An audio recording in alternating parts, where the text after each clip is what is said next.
Baumann de l'Alsace à New York. Quel long chemin. Vous pouvez nous raconter un peu comment ça s'est passé?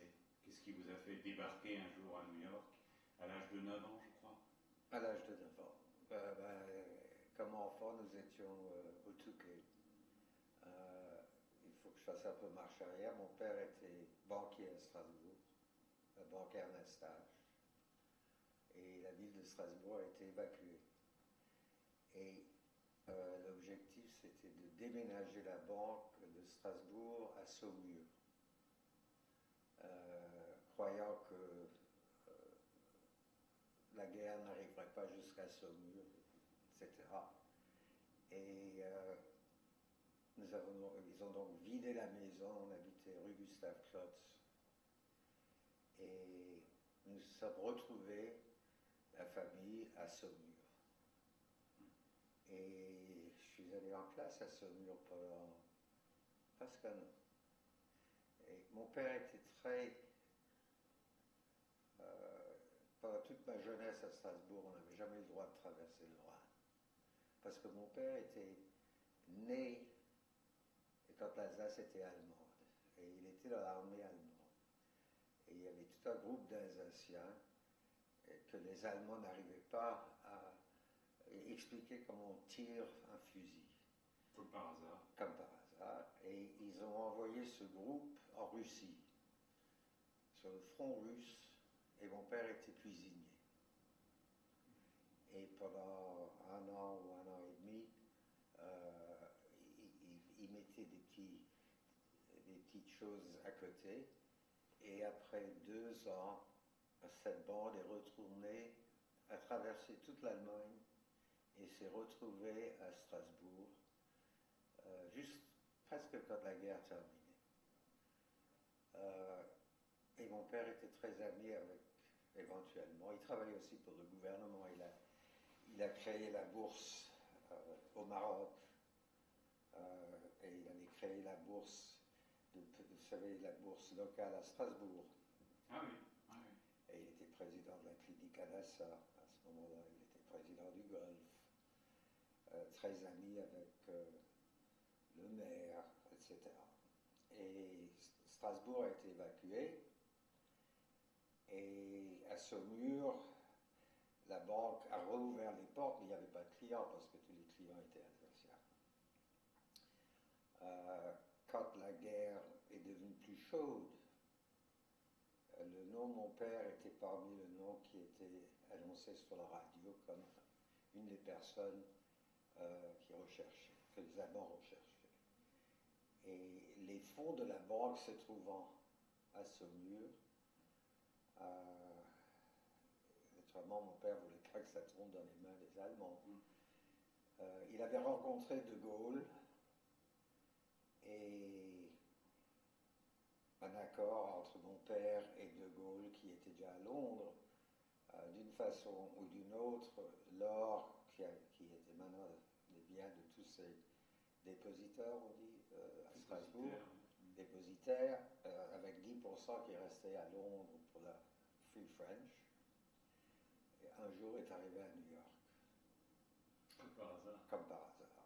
Mais nous, on a quitté éventuellement Saumur, et nous avons loué avec 2 autres familles une maison à Hendaye, près d'Hendaye. Et j'étais pas en classe, on n'est pas resté assez longtemps, et on a quitté Hendaye quand les Allemands ont traversé et descendu vers le sud de la France. Et je me rappelle très bien qu'aujourd'hui, que j'entendais le nom de mon père à la radio dans la voiture. Et nous sommes arrivés à Hendaye, où il y a un petit pont qui traverse, je ne peux pas vous dire le nom de la petite rivière, entre la France et l'Espagne. Il y avait une queue, je ne sais pas, de 10 km de voiture, parce que les Espagnols n'ouvraient pas la frontière. Et mon père a quitté la voiture, et il est allé vers ce pont. Et c'était le miracle de notre vie, c'est-à-dire qu'un des 4 soldats sur le pont était un ancien employé de la banque. Et qui dit à mon père, mais qu'est-ce que vous faites là? Baumann. Et mon père dit, j'essaie de partir parce que s'il m'attrape, non seulement moi, mais toute la famille va disparaître. Et on est sorti de la queue de voiture. C'était une Peugeot avec les deux phares, vous savez, qui étaient accolés. Ah ouais, accolés. Et on est arrivé sur ce pont. Il n'y avait plus de pneus. Ceux qui essayaient de partir aussi ont coupé nos pneus. On est arrivé sur le pont. Sur les jambes. Sur les jambes. Et on a passé 2 heures sur ce pont. Et finalement, les Espagnols ont ouvert, c'était comme des passerelles de chemin de fer.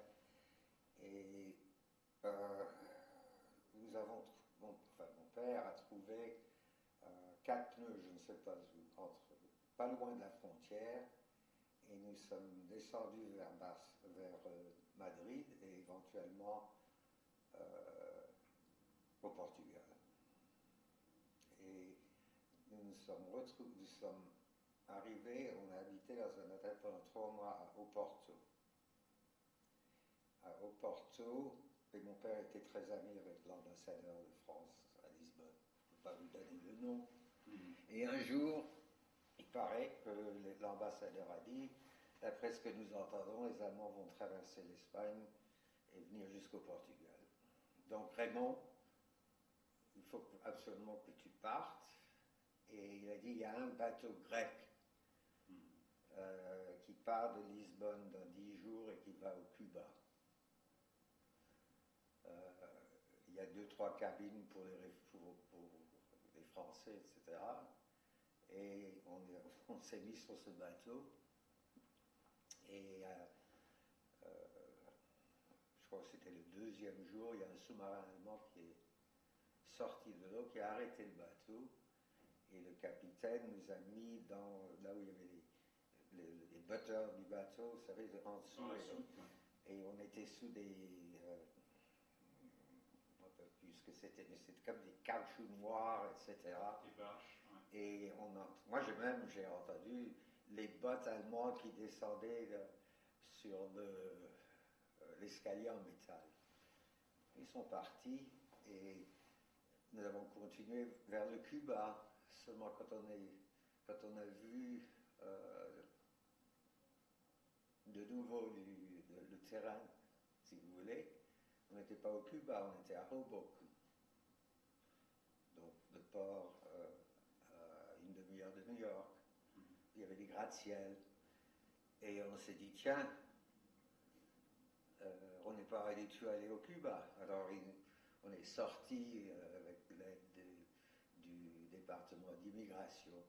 Il y avait 3 familles, tous de Strasbourg. Et nous sommes allés à Ellis Island, vous savez, l'île. Ellis Island. Et on a été traités vraiment avec... on ne pouvait pas être plus gentil, parce qu'à ce moment-là, les réfugiés français étaient différents que tous les autres réfugiés. Alors, ils me rappellent, ils ne parlaient pas un mot d'anglais, mais ils avaient quelqu'un qui parlait le français, qui nous ont demandé si on avait assez d'argent pour aller à Montréal, et de revenir sur l'Amérique du Canada, parce que là, le quota était complètement ouvert. Donc il fallait passer la nuit à Montréal et revenir sur New York. Et puis c'est exactement ce qu'on a fait. Et c'est comme ça que nous sommes devenus New-Yorkais, Américains, etc. Quelle aventure! Oui, c'était une aventure. C'était en quelle année donc vous êtes arrivé? On est arrivé à New York en août 40. En 1940. Et donc, après la débâcle française. Ouais. Et c'est seulement longtemps après que j'ai appris que mon père avait des pilules qu'il était prêt à donner à la famille si on avait été arrêté par les Allemands. Alors, mon père est venu ici. Un banquier ne peut pas exactement pratiquer ce qu'il faisait. Il y avait une amie à lui qui était aussi française, qui était chimiste. Et il connaissait quelqu'un chez Hoffmann-La Roche au New Jersey, qui a dit Raymond, nous avons un contrat avec the Air Force, avec le département de l'air, de créer une barre de chocolat vitaminé pour mettre dans les de survival, vous savez, dans le ravitaillement. Dans le ravitaillement dans les avions de chasse. Et nous cherchons quelqu'un, parce que c'est un petit projet. Alors ils ont créé une petite compagnie à New York, et puis il y avait 6 ou 7 dames qui travaillaient, et ils ont fait le chocolat qui avait un goût d'huile de foie de morue, parce que mais Hoffmann Aroche avait le chocolat, ils avaient les vitamines et tout, et ils cherchaient. C'est comme ça qu'on a vécu pendant la guerre et gagné notre vie, enfin sa vie. Il se sentait comme un poisson hors de l'eau à New York, mon père. Parce qu'à Strasbourg, tout le monde le connaissait. Vous savez, il était tellement bien connu, il sortait à la maison. Alors en 1946, il est retourné en France. Il est allé à Paris, il est allé à Place Vendôme, il va tout raconter, et il a pleuré parce qu'il était de nouveau en France. C'était un grand Français.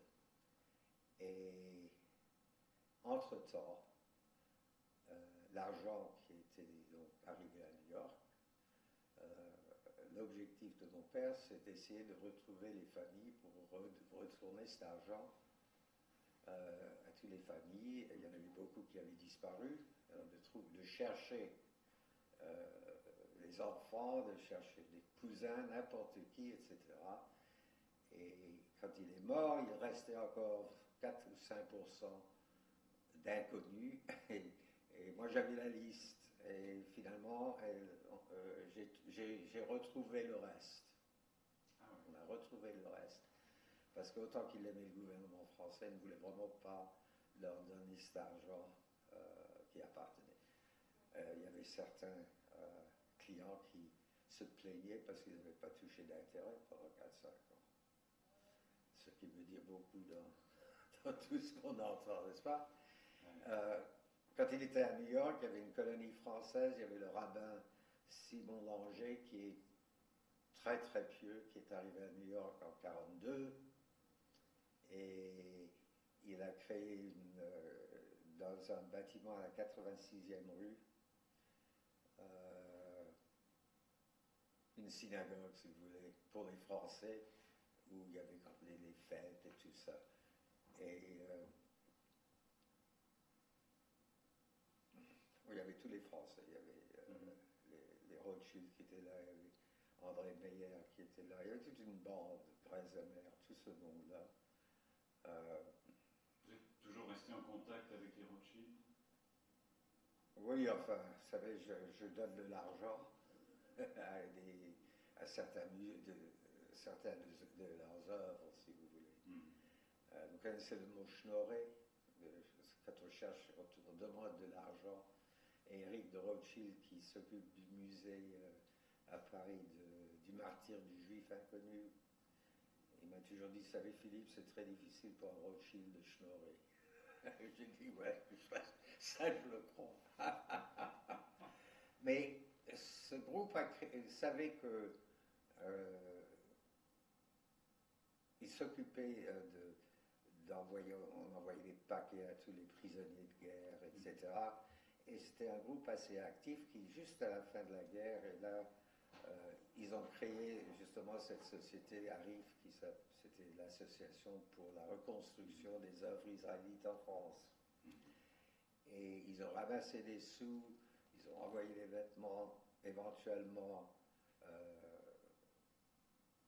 après la guerre, l'hôpital à Strasbourg, la clinique à la Seine n'avait plus un meuble, ils avaient tout vidé. Et ils ont remis cet hôpital en place, et à l'heure d'enterrement, il y avait la reconstruction de la nouvelle synagogue. Et c'était un architecte américain. Les plans de la synagogue à Strasbourg étaient les plans des synagogues à l'extérieur de New York, où il y avait la synagogue et l'école à côté, attachés, et un restaurant, etc. Et c'est comme ça que... Et quand mon père est retourné en France, le maire était Daniel Freiss. Et Raymond a dit, mon père a dit, on ne peut pas reconstruire la synagogue où elle existait parce que c'était devenu un marché de... Voilà. Alors ils ont fait le swap. Et Freiss a dit à mon père, où est-ce que tu aimerais voir, où est-ce que tu aimerais la synagogue? Et mon père a dit, au Comtade. Et ils en ont cette situation, avenue de la Paix, le Comtade, etc. Et le terrain qui leur appartenait est allé à la ville, et c'est là où il y a le Novotel, etc. Et la synagogue a été reconstruite, l'hôpital a été remis en ordre. Tout ça à travers non seulement les efforts du gouvernement français, parce qu'ils ont aidé beaucoup. Et mon père est redevenu banquier à Strasbourg parce qu'il pouvait... il était devenu américain, mais la loi était telle qu'on pouvait retourner pendant 6 mois et pas perdre la nationalité américaine. Et la maison rue Gustave Klotz était donc vide, et mon père ne voulait pas, autant qu'il aimait la France, qu'il mette n'importe qui dedans. Alors il l'a loué au gouvernement américain pour $1 par an, et c'était le consulat à Strasbourg jusqu'au moment où ils ont construit le nouveau consulat avenue des Vosges. C'était juste à côté. Et maintenant c'est le centre lutheran de l'Europe, la maison, qui est ouverte au public. Ah bon? Ah ouais. C'est juste à l'angle, quand vous passez de l'avenue des Vosges, et vous allez vers le... Dans le temps, il y avait le bain Weiss, on apprenait à nager là, dans l'île. Ah oui. Et c'est la maison, il y a la station d'essence, vous voyez où je suis. Et puis il y a un bloc, et alors il y a un petit, à droite, il y a une maison, avec une maison tout à fait la même, de l'autre côté, avec le toit est un peu différent, c'était le meilleur ami de mon père. Et quand la maison a été construite en 1938, mon père avait acheté comment on dit, le bois qui était par terre et la cheminée où Rouget de Lille avait, parce qu'ils avaient détruit la maison de Rouget de Lille, et mon père avait acheté ça et s'était installé dans la maison. Et l'Allemand, le général allemand qui était en charge de l'Alsace habitait dans la maison pendant la guerre, et le couple qui s'occupait de nous toute notre vie était resté dans la maison. En bas, il y avait un petit appartement, demi-sous-sol, si vous voyez, et elle faisait partie du underground, et tous les 2 semaines, elle se mettait sur sa bicyclette, elle entendait, parce qu'il se saoulait en haut, etc., elle entendait tout ce qu'il racontait, elle ne savait pas ce que c'était, mais c'était une dame extraordinaire. Nous sommes maintenant à New York. Mon père a fait des voyages chaque année. Il allait en France 6 mois, revenait ici 6 mois, 3 mois, etc. Et éventuellement, la banque a été vendue et elle n'existe plus. Qu'est-ce que je peux vous raconter? Oh, j'ai encore plein de questions. Oui, n'hésitez pas. N'hésitez pas. J'arrive en bout de cassette, donc on va dérouler. Là, il me reste une petite minute. Philippe Baumann, jamais de regret entre Strasbourg et New York, jamais de vague à l'âme, jamais de doute, jamais d'envie de revenir. Non, parce que j'ai été éduqué ici, si vous voulez. Et j'ai eu la chance moi, je reviens à Strasbourg 3-4 fois par an. Donc, je n'ai pas perdu mes liens avec Strasbourg. Et pour moi, c'est très important. Mais j'ai fait mon éducation, je suis allé à l'université ici, et je suis retourné. Mon père était assez clairvoyant de dire, regarde, si tu voudrais revenir et choisir la banque, Je connaissais parmi certains messieurs de la famille qui étaient aussi dans la banque, c'était pas pour moi. Alors je suis resté à New York. Je suis resté à New York. Bien. Je les bouge, bouge pas. C'est bien. Oui, bougez. Ouais. Philippe Baumann, vous avez quel âge aujourd'hui? 74. 74 ans. Dites-moi, quel est le regard que vous portez aujourd'hui sur l'Alsace, cette terre de cigogne, de colombage, de bonne chair? Quel est le regard que vous posez aujourd'hui sur cette région dont vous êtes originaire? Comment vous la voyez? Comme je vous l'ai dit avant, j'aime beaucoup retourner en Alsace. J'ai pas mal d'amis en Alsace. On mange bien, le vin est bon.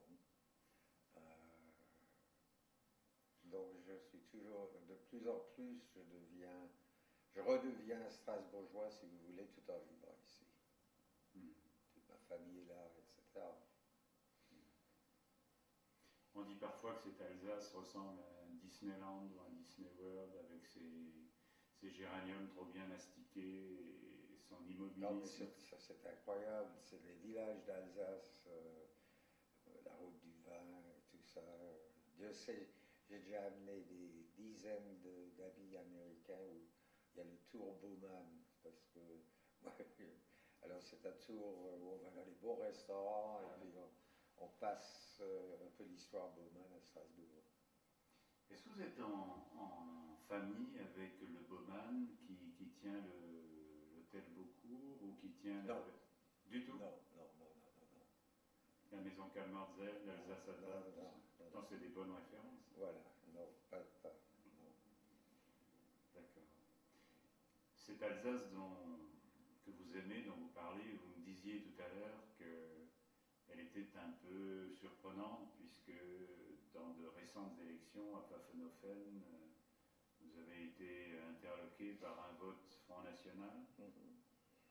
C'est une Alsace qui fait parler d'elle aussi parce que on y retrouve des croix gammées dans des cimetières. Comment vous réagissez par rapport à ça? Ça me fait de la peine. Ça me fait beaucoup de peine, malgré que ça se passe ici aussi. Mais en Alsace, on a un peu l'impression, vous savez, nous lisons le New York Times, nous regardons antenne, je crois antenne 2 le soir à 7 heures, ce qui est intéressant de voir les mêmes sujets traités de la façon française, de la façon américaine, etc. Mais j'ai des amis à Strasbourg qui vraiment commencent à croire, malgré qu'ils ne le veulent pas, que leurs enfants ne vivront plus en Alsace, que ça devient de pire en pire, et que c'est malheureux, et qu'un jour il faudra qu'ils quittent. C'est étonnant et c'est effrayant, si vous voulez. C'est-à-dire qu'un jour, il faudra qu'ils se remettent en route et qu'ils repartent en voyage. Pour aller où? Quand on leur demande, pour le moment, en Israël, aux États-Unis, c'est très difficile. Mais certains qui vraiment s'occupent de jeunes sportifs et dans les équipes qui jouent au foot, etc., il y a des musulmans, il y a des juifs, il y a des catholiques, et que quand ils sont sur le terrain, qu'il y a un groupe de musulmans qui viennent et puis qui jettent des pierres, et qu'il y a un policier à 50 mètres qui regarde de l'autre côté, ne fait rien. C'est malheureux. C'est malheureux.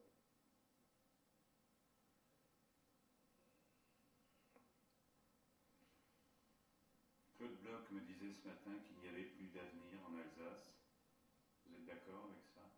Et il élargissait sa réflexion sur le plan économique.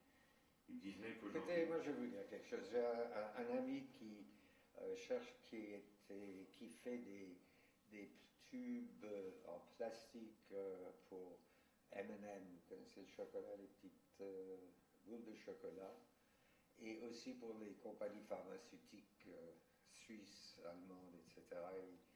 Et la compagnie qui fabrique les M&M's a demandé qu'ils construisent une fabrique près de là où eux se trouvent, c'est à Niederbronn, près de Niederbronn. Et à travers l'aide d'amis à Strasbourg, j'ai rencontré qui était le président de cette organisation qui s'occupe d'implanter des fabriques en Alsace. Ah, l'ADIRA? Non. L'ADA? Peut-être ils ont Monsieur Klein? Non. Enfin, je suis allé le voir.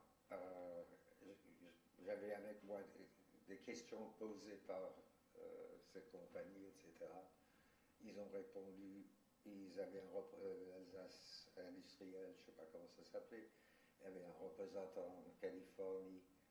Il parlait l'anglais. C'était vraiment impeccable. Et cette fabrique a été construite. Elle marche depuis 3-4 ans. Elle vient d'être agrandie. Les ouvriers, c'est une fabrique qui est ouverte 24 heures sur 24 heures. Aucun problème avec les employés.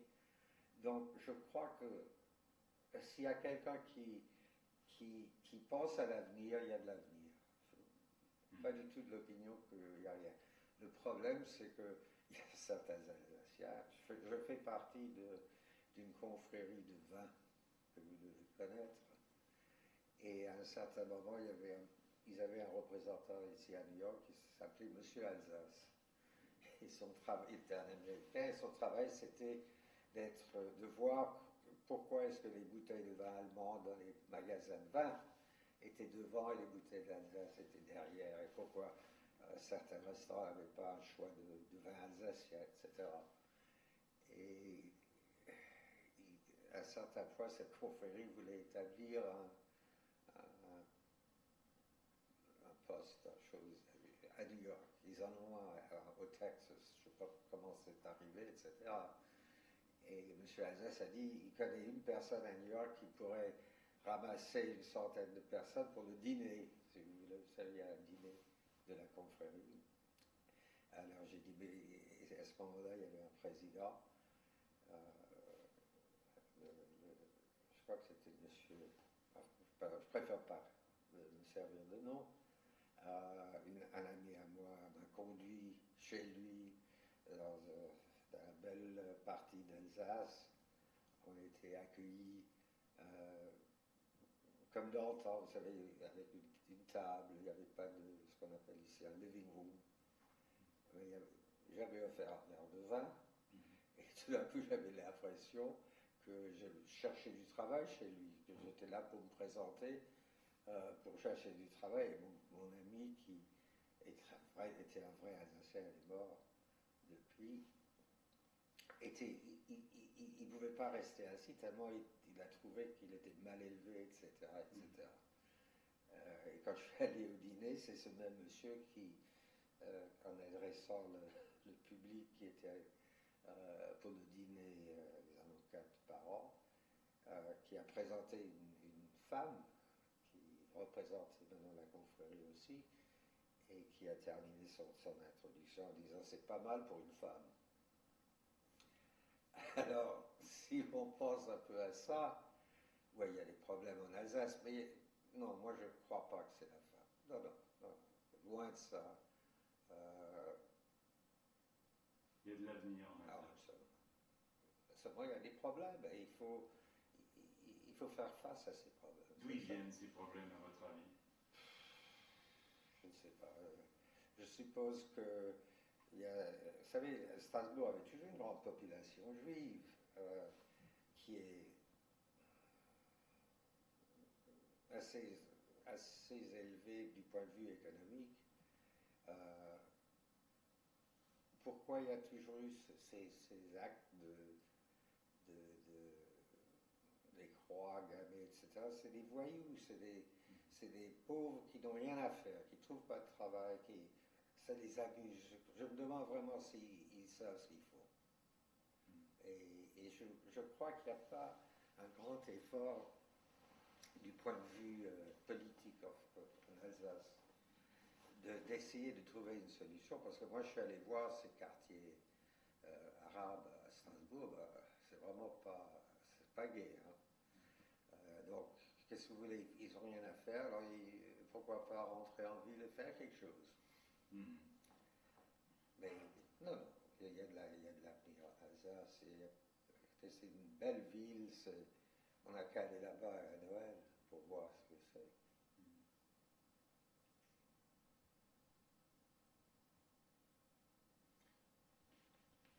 Philippe Baumann, j'ai envie de vous demander si vous allez souvent à la synagogue ici à New York. Non. Non? Non. 2 fois moins que Claude. C'est pas beaucoup. Non. Ça veut dire que à Shabbat, non. Non.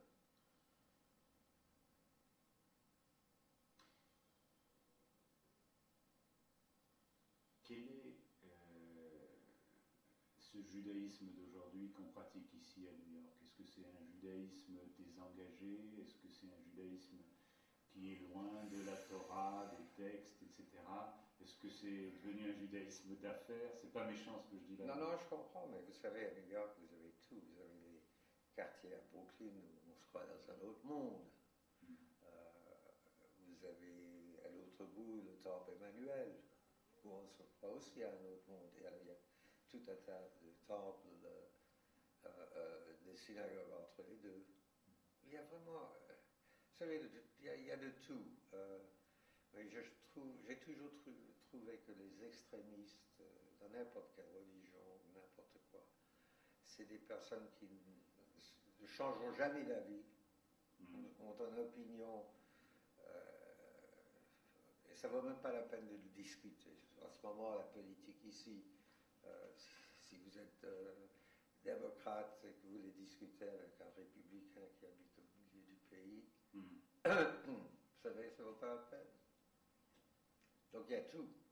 Et je peux vous dire que quand on prend Air France, des fois pour aller à Paris, il y a tous ces familles avec les manteaux noirs, etc., avec des gosses assez mal élevés, une fois, il y en a un qui m'a demandé pourquoi je ne faisais pas la prière du matin. Alors j'ai dit, mais pourquoi? Moi je ne suis pas juif. Il dit, vous avez l'air d'être un juif. Non, j'ai dit, j'ai fait mon nez un peu plus grand, juste pour pouvoir vous dire que je ne suis pas juif. Il y a du toupet des deux côtés, vous savez. Mais moi j'ai un beau-fils qui, samedi soir, allume les bougies, qui va 2-3 fois au temple. Il a 3 filles, ils vont tous être bat mitzvot. J'ai un fils qui est marié avec une protestante, qui va aussi à la bar mitzvah. Et vous savez, vraiment, moi, ni moi ou ma femme qui est américaine, ont pratiqué la religion. Moi, j'étais bar mitzvah. Mais après ça, vous savez, on appelle ça un bar mitzvah Jew. C'est celui qui va jusqu'à 13 ans, ramasse les cadeaux, et puis c'est... l'histoire est terminée. J'y crois pas. Et d'ailleurs, je ne comprends pas la langue. Et je trouve que... Moi, je connais des personnes juives très pieuses qui font rien. Moi, j'essaie de faire, avec la chance que moi j'ai eue dans ce pays, d'aider la jeunesse, de faire des choses...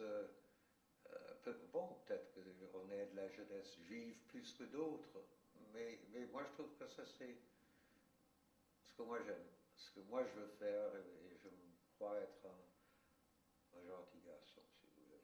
Je n'ai pas besoin d'aller m'asseoir au temple et de regarder à quelle page le monsieur à côté de moi est pour avoir l'air de suivre, parce que je suis. Donc, chacun a son goût. Chacun sa voix, chacun sa manière. Oui, moi j'adore Claude, par exemple, vous parlez de Claude. Le fait qu'il va 2 fois par an parce qu'ils payent, vous savez, pour avoir la place à Yom Kippour et à Rosh Hashanah, il faut payer.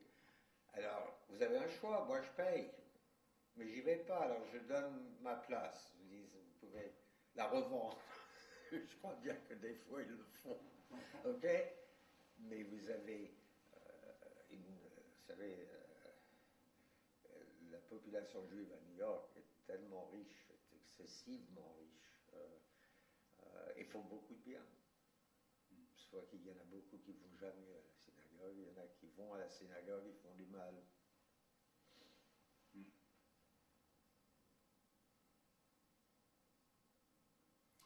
Oui, je crois que quand vous dites que vous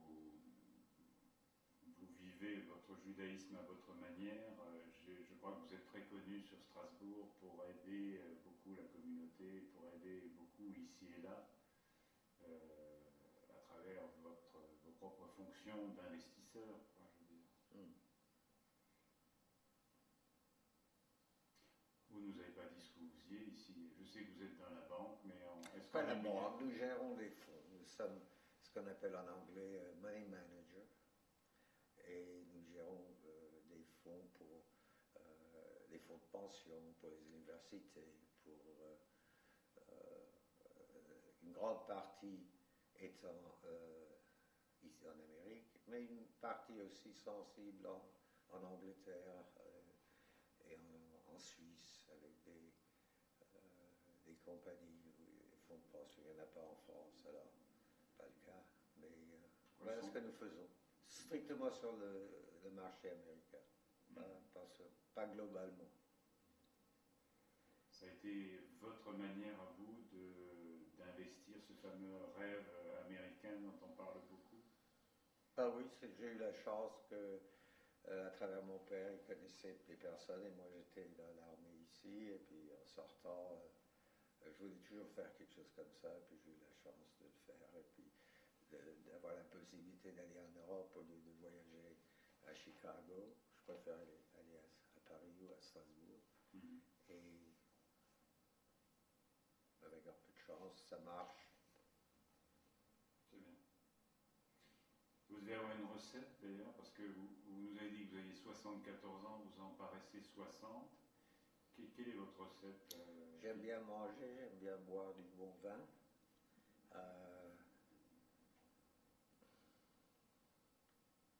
Je sais pas, j'ai peut-être la chance. C'est bien. Dernière chose que j'ai envie de vous demander, racontez-moi une blague juive.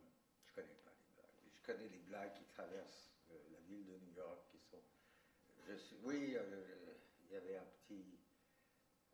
Non, je peux pas vous raconter ça. C'est pas pour, parce que c'est un peu ce qu'on appelle off-color. Allez-y, allez-y. Ça restera off the record. Il y a ce petit juif qui est appelé devant le fisc.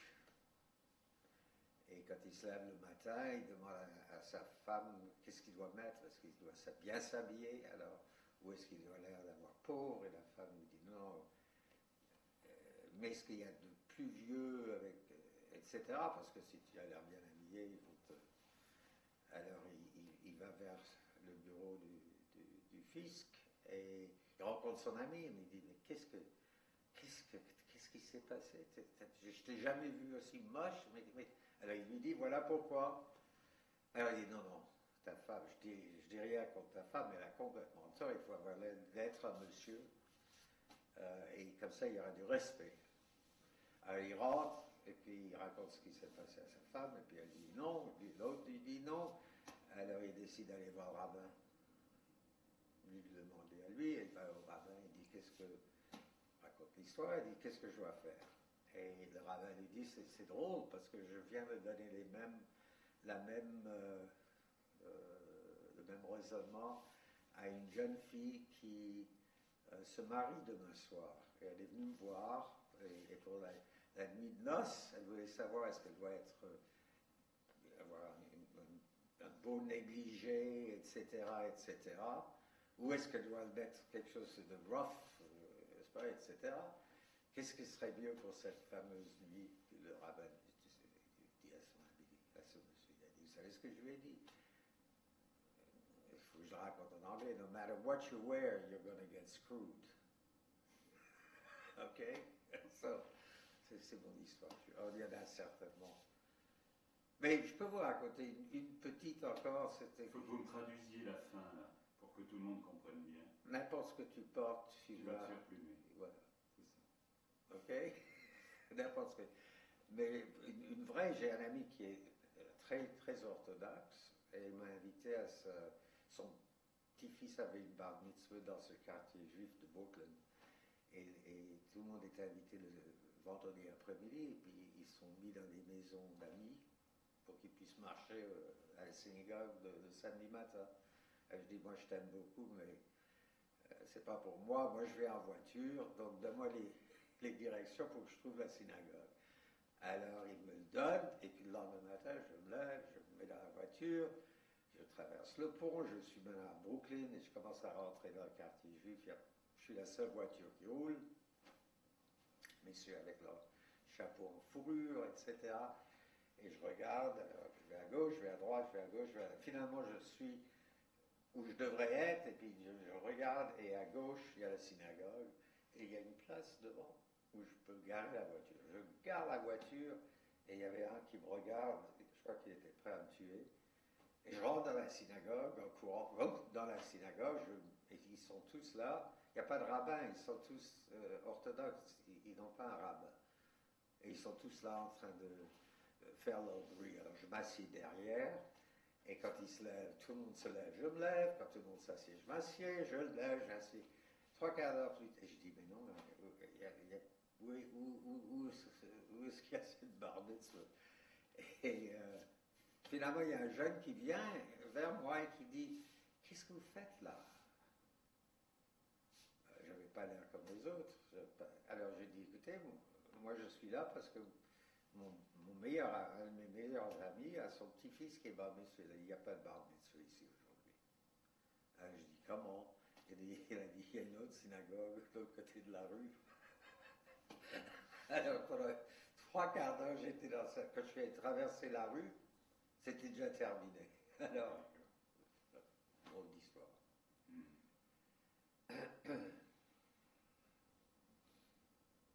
Splendide. Ah, ouais.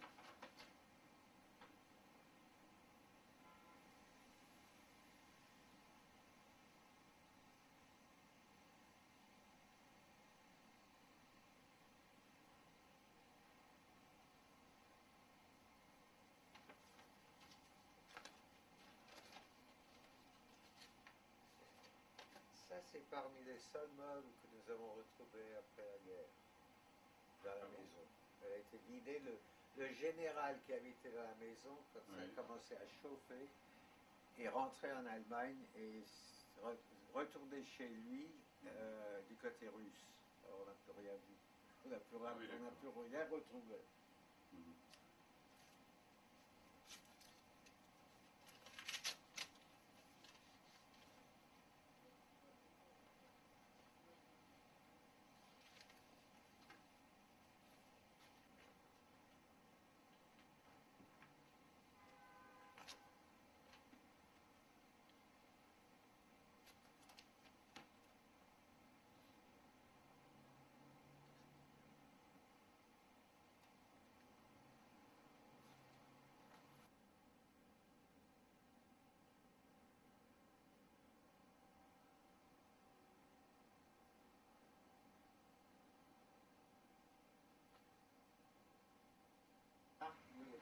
Dans l'autre chambre, vous allez dire que c'est un tyran pendant. Il faut le dire aussi que c'est un tyran au bureau et tout ça. Mais il me l'a dit lui-même. Et vous l'a dit lui-même, d'accord. il y a plus personne. Punition corporelle. Tout le monde est parti. Is Adam gone? Adam is here. Oh, okay. Can you do the closing? Oh, yeah, you have to go. Well, no. No.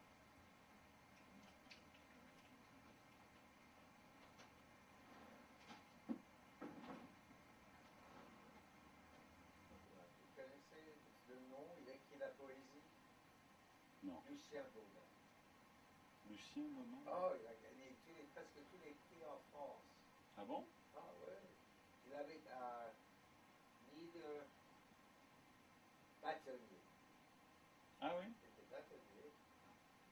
s'est retiré et tout d'un coup il a commencé à écrire de la poésie. C'est ça. Il écrit un livre tous les petits dessins extraits. J'avais lu tout.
C'est bon, vous pouvez y aller.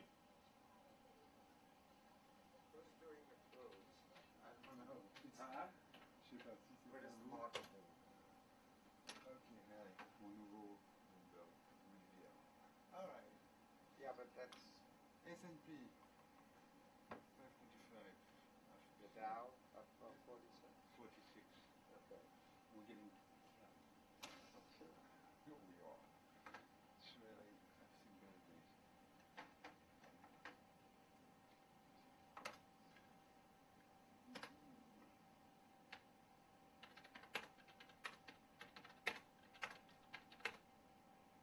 It's really, well, we're doing better than we were. We're doing better than we were. 23 versus 52. We're losing 30 relative, but we're up. Still. Okay. Okay. Philippe Baumann, comment vont les affaires aujourd'hui? Oh, c'est vendredi, c'est calme. Nous approchons des élections. Donc tout est gelé. Il y a une certaine voix. Ah, Oui, d'accord. on commence à en avoir marre d'écouter les deux, là, parce que vraiment, ils se répètent. Alors que dit le monde des affaires? L'Amérique de demain, c'est celle de Kerry ou c'est celle de... L'Amérique de Bush. ça dépend où vous êtes. Si vous êtes à Wall Street, c'est certainement Bush. C'est Bush. Ah oui, parce qu'avec les impôts plus bas et tout ça, si vous avez une femme qui était intéressée à women's rights, enfin les droits de la femme et l'environnement, etc., il faut être pour Kerry. Ah oui. Parce que vraiment, vous savez, les élections ici dépendent beaucoup de problèmes domestiques, beaucoup plus que Ah oui. internationaux, malgré que tout le monde en Europe croit que c'est l'Irak et l'Irak et l'Irak, c'est pas du tout seulement l'Irak. Mhm. Ça va être, vous savez, ça va être, on ne saura pas qui gagnera jusqu'à la dernière minute, parce que vraiment c'est 50-50. Hein. C'est 50-50. Ah, ouais.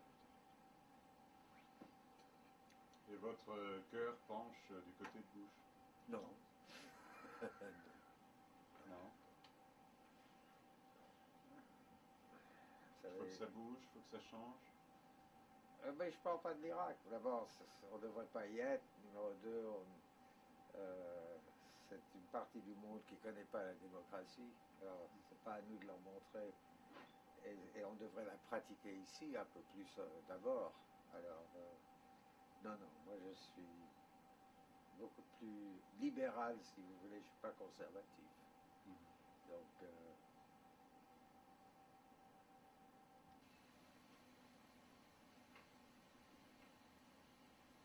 Là, il pleut carrément. bah, c'est ce qu'ils ont dit.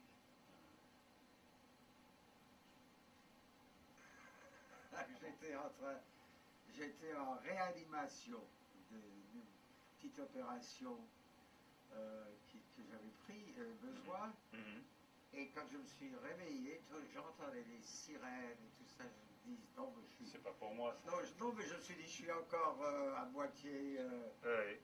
Gros. Et là, tout le monde de France téléphoné au bureau. Et j'avais une secrétaire qui était vraiment idiote qui leur dit, non, non, monsieur Bauman n'est pas là, il est à l'hôpital. Ils croyaient tous que j'étais dans le Twin Tower. C'est une belle vue, ça. Mais c'est dommage qu'on n'ait pas de lumière aujourd'hui. Il faut revenir.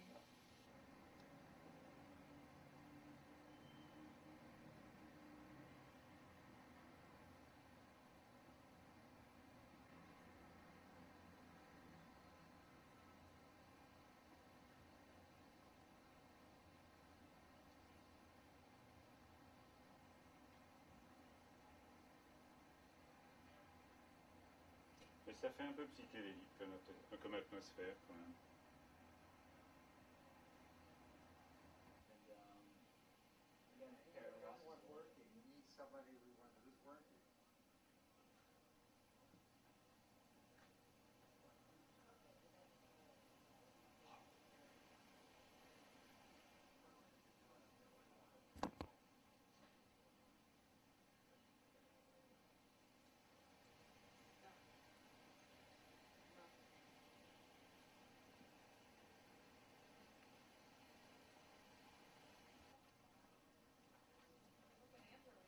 So you have to make believe that you're talking to me.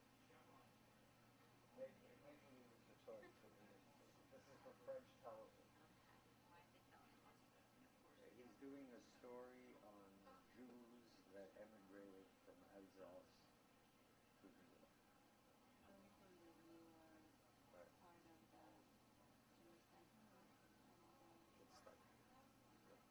so anyway,